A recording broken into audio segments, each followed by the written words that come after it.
नमस्ते and very good morning बच्चों। मैं पूजा गायकवाड़ आप सभी का हमारे स्कूल के यूट्यूब चैनल में हार्दिक स्वागत करती हूँ।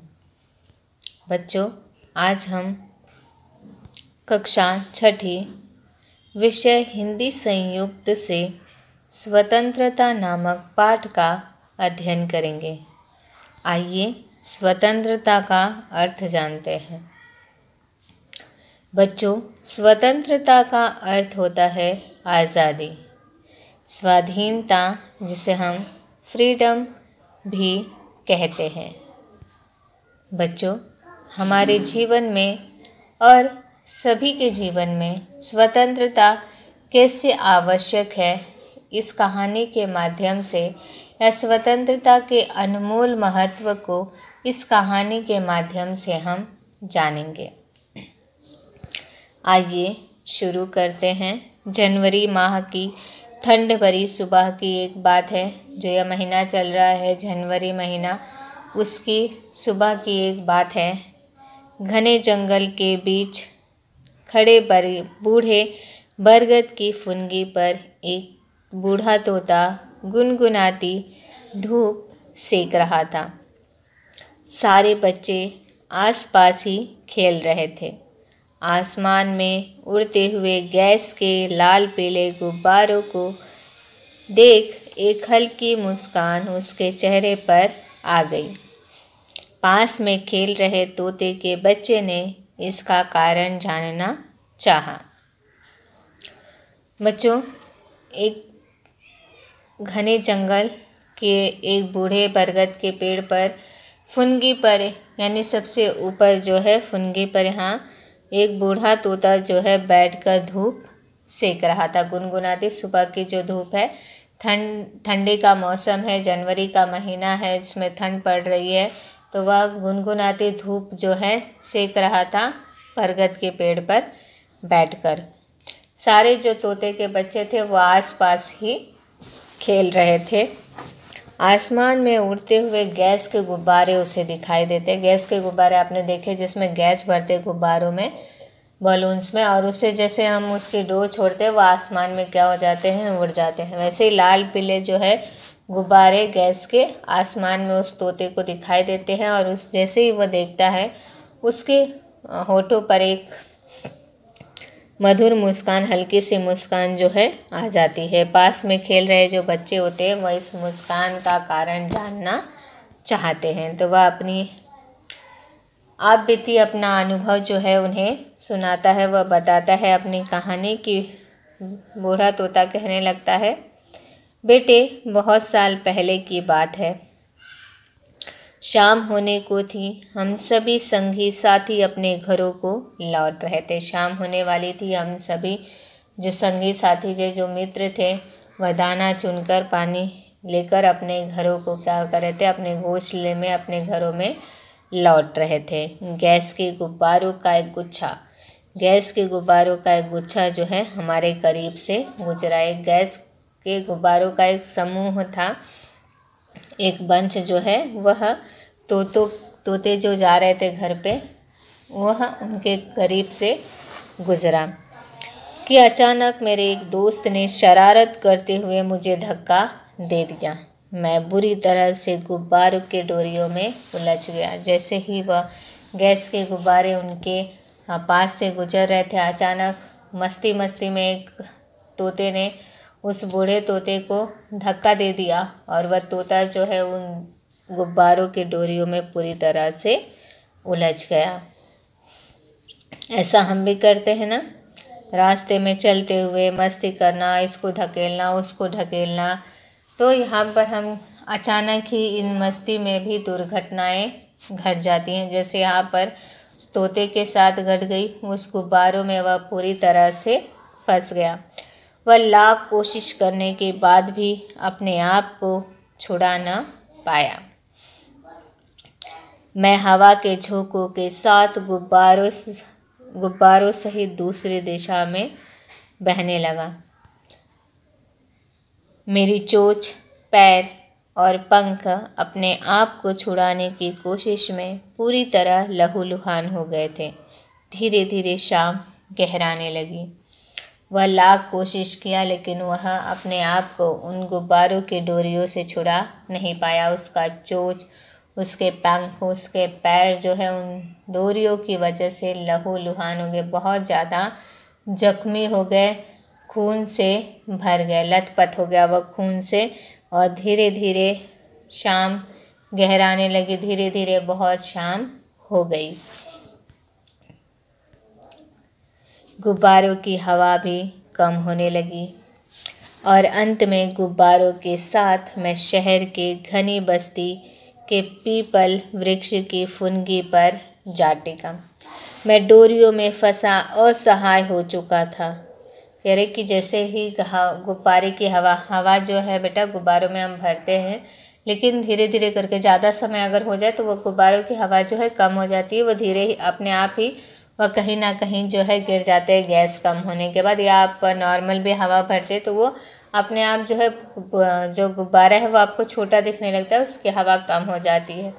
तो यहाँ पे कह रहे कि तोता बता रहा है कि उसकी जो गुब्बारे थे जिसमें मैं फंसा था उसकी हवा धीरे धीरे कम हो गई और मैं उन गुब्बारों के साथ ही एक घनी बस्ती में उड़ता हुआ हवा के साथ वहाँ पर एक पीपल के वृक्ष पर ऊपर फुनगी पर आ टिका, यानी वहाँ पर जा गिरा। मैं डोरियों में फंसा असहाय था। मेरी सहायता के लिए यहाँ पर कोई भी नहीं था। मैं असहाय था। असहाय का मतलब होता है कि जिसकी सहायता करने वाला कोई ना हो। वह डोरियों में फंसा था, ना वह स्वयं की सहायता कर पा रहा था, ना दूसरे उसकी सहायता कर पा रहे थे। उसके सभी संगी साथी उसका साथ छोड़कर जा चुके थे। मोंटू नामक एक लड़का तीसरी मंजिल पर रहता था। वहीं बाजू में जो बिल्डिंग थी, जो घर था, इमारत थी, उसमें तीसरी मंजिल पर तीसरे फ्लोर पर एक मोंटू नामक लड़का जो है रहता था।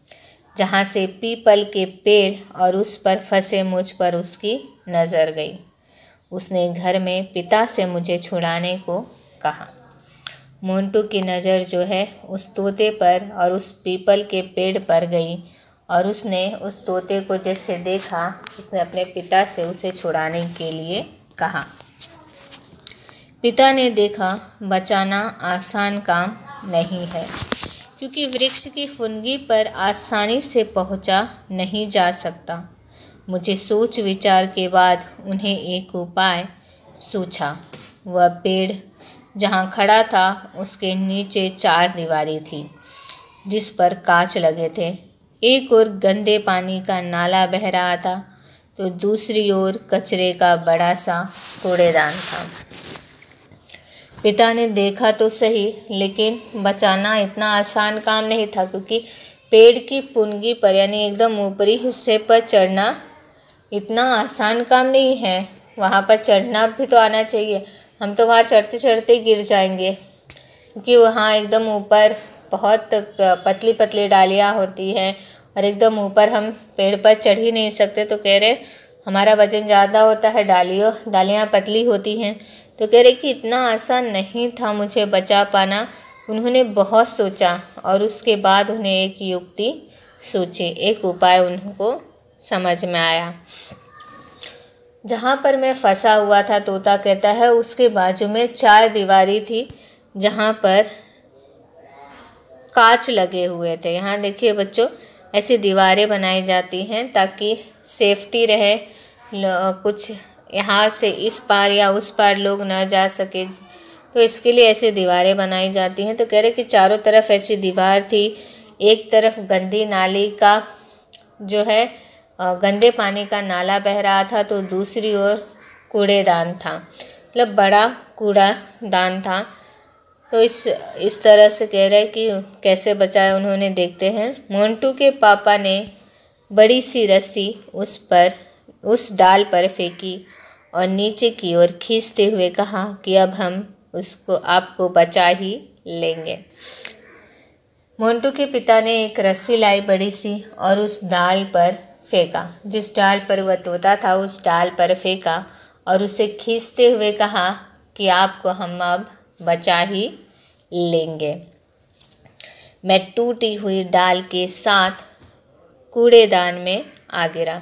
तोता जो है उस डाल को जैसे उन्होंने रस्सी से खींचा तो डाल टूट गई और वह टूटी हुई डाल के साथ तोता भी जो है कूड़ेदान में आ गिरा।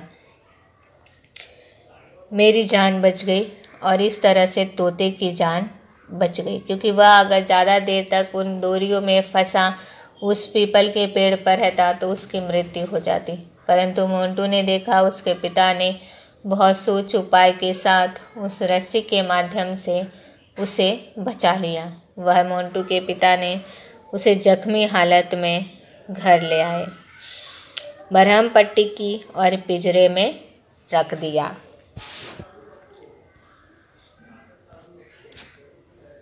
मुझे बड़ा दुख हुआ। मैंने न पानी पिया और न ही चोंच में दाना लिया।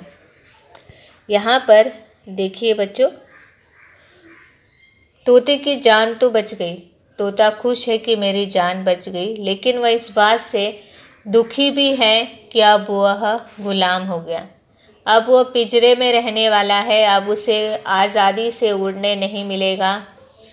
उसे आज़ादी से आसमान में, खुले आसमान में वह कभी भी उड़ नहीं पाएगा। इसीलिए वह आज इतना दुखी है कि उसकी जान बचने के बाद भी जब उसका मरहम पट्टी करके मोंटू के पिता ने उसे पिंजरे में रखा तो उसने ना ही चोंच में दाना लिया और ना ही पानी।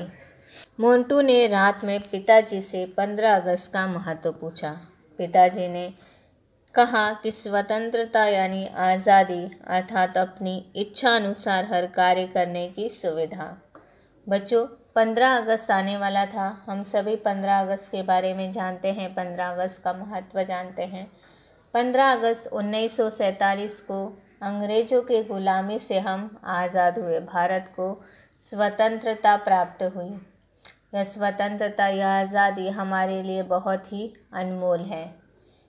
यहाँ पर वही कह रहे कि मोंटू ने 15 अगस्त के बारे में यहाँ पर अपने पिता से उसका महत्व जाना। यह स्वतंत्रता बहुत ही मुश्किल से हमें मिली। बहुत से लोगों ने अपने जान की बाजी लगाकर इस स्वतंत्रता को हमें दिलाया है। तो कह रहे हैं कि मोंटू के पिता ने उसे समझाया कि स्वतंत्रता का अर्थ होता है आज़ादी, अर्थात कि अपने इच्छा अनुसार, जो हमारी इच्छा है उसके अनुसार हमें काम करने की सुविधा मिलती है, उसे ही हम आज़ादी यानी स्वतंत्रता कहते हैं। मोंटू ने सवाल किया कि क्या यह आज़ादी सभी के लिए होती है? क्या सिर्फ मनुष्यों के लिए ही ये आज़ादी है या सभी के लिए? तो मोंटू के पिता ने बताया कि यह हम सभी का क्या है, अधिकार है। यह सिर्फ मनुष्य का ही नहीं बल्कि आज़ादी जो है हम सभी के लिए बहुत आवश्यक है। यह हम सभी के लिए अनमोल है और ये हम सभी का क्या है, अधिकार भी है। दूसरे दिन सुबह मोंटू मेरे पिंजरे के पास आया। दूसरे दिन मोंटू जो है तोते के पास जाता है और उससे कहता है, देखो मित्र, तुम जल्दी से ठीक हो जाओ। तुम बहुत घायल हो, तुम बहुत जख्मी हो, तुम जल्दी से ठीक हो जाओ। मैं तुम्हें शीघ्र ही आज़ाद कर दूंगा। शीघ्र ही का मतलब है बच्चों, जल्द ही तुम्हें क्या कर दूंगा, मैं आज़ाद कर दूंगा। मैं तुम्हें इस पिंजरे में और दिन नहीं रखूंगा, तुम बस ठीक हो जाओ। मुझे मोंटू की बात समझ में आ गई। तोता जो हमारी बातों को नहीं समझ पाता है, लेकिन यहाँ कह रहे कि तोता जो है मोंटू की बात को समझ गया और वह इस बात को समझ गया कि मोंटू क्या कहना चाहता है।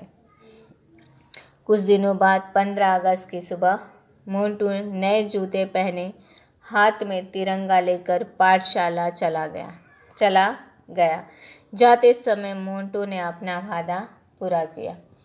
जाते समय मोंटू ने उस तोते को आज़ाद कर दिया। कुछ ही दिनों के बाद 15 अगस्त आ गया और 15 अगस्त को हाथ में झंडा लिए, नए ड्रेस, नए जूते के साथ मोंटू अपने स्कूल जाने के लिए तैयार हुआ और स्कूल जाते हुए उसने अपने स्वतंत्रता दिवस के दिन ही उस पंछी को भी, उस तोते को भी आज़ाद कर दिया, स्वतंत्र कर दिया। क्योंकि हर किसी के लिए आज़ादी अनमोल है, चाहे वह व्यक्ति हो, प्राणी हो, पशु पक्षी हो, हर किसी के लिए स्वतंत्रता बहुत अनमोल है। इसीलिए हमें अपनी स्वतंत्रता को, हमें अपनी आज़ादी को ऐसे ही बनाए रखना है।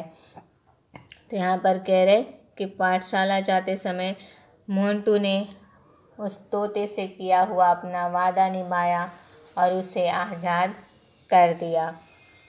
आशा करती हूँ बच्चों यह पाठ आपको समझ में आ गया होगा।